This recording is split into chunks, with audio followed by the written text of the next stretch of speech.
Après une fin d'année marquée par le terrorisme et un mouvement de contestation d'une ampleur inédite, les Français vont-ils célébrer le passage à l'année 2019 dans l'allégresse? Rien n'est moins sûr. Près de 100 000 membres des forces de l'ordre, 60 000 policiers et 40 000 gendarmes, seront déployés ce lundi sur l'ensemble du territoire national pour sécuriser le réveillon de la Saint-Sylvestre. S'y ajoutent près de 40 000 pompiers ainsi que quelques milliers de militaires de l'opération Sentinelle. C'est un dispositif plus renforcé que les années précédentes, confie un haut fonctionnaire. Le nouvel an doit rester un moment festif, mais nous avons des raisons d'être inquiets au regard des multiples risques de troubles à l'ordre public. Il y a d'abord, et toujours, la menace djihadiste, non identifiée mais diffuse. L'attentat contre le marché de Noël de Strasbourg le 11 décembre, 5 morts, 11 blessés, est venu rappeler que l'idéologie mortifère de Daesh pousse encore des fanatiques à passer à l'action de façon isolée et rapide. Il y a ensuite les traditionnelles violences urbaines, voitures brûlées et rixes alcoolisés, auxquelles les forces de l'ordre sont habituées.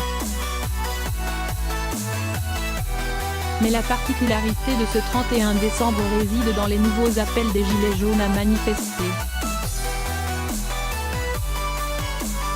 Si les rassemblements s'essoufflent, environ 15 000 participants en France samedi, il reste un noyau de militants déterminés. Le mouvement assume désormais son caractère insurrectionnel, anti-institutionnel et un mode d'expression ultra-violent, comme on le voit lors de leurs actions de nuit, estime une source sécuritaire. La conjugaison avec les rassemblements populaires du Nouvel An représente un risque, d'autant que des casseurs pourraient s'agréger. C'est à Paris que se concentrent les inquiétudes des autorités. Un appel lancé sur Facebook pour un réveillon des Gilets jaunes sur les Champs-Élysées affichait ce dimanche soir près de 85 000 participations et 61 000 mentions d'intérêt. La mairie de Paris a toutefois décidé de maintenir les traditionnelles festivités sur la plus belle avenue du monde, qui accueille jusqu'à 300 000 personnes le 31 décembre.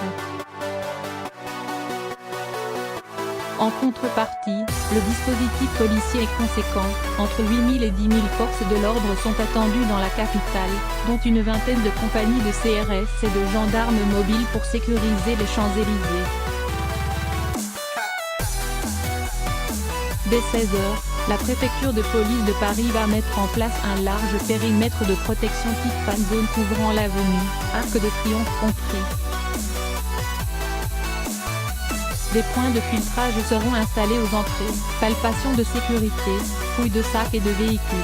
Théoriquement, les casseurs n'aiment pas les rassemblements statiques, observe Frédéric Lagache, secrétaire général adjoint d'Alliance. Mais le festif et le revendicatif font un mélange explosif. Raison pour laquelle il faudra aussi des forces de l'ordre pour gérer la mobilité des manifestants et procéder aux interpellations. En province, les villes comme Bordeaux, Toulouse, Nantes ou Caen, théâtre d'incidents ces dernières semaines, feront l'objet d'une vigilance soutenue.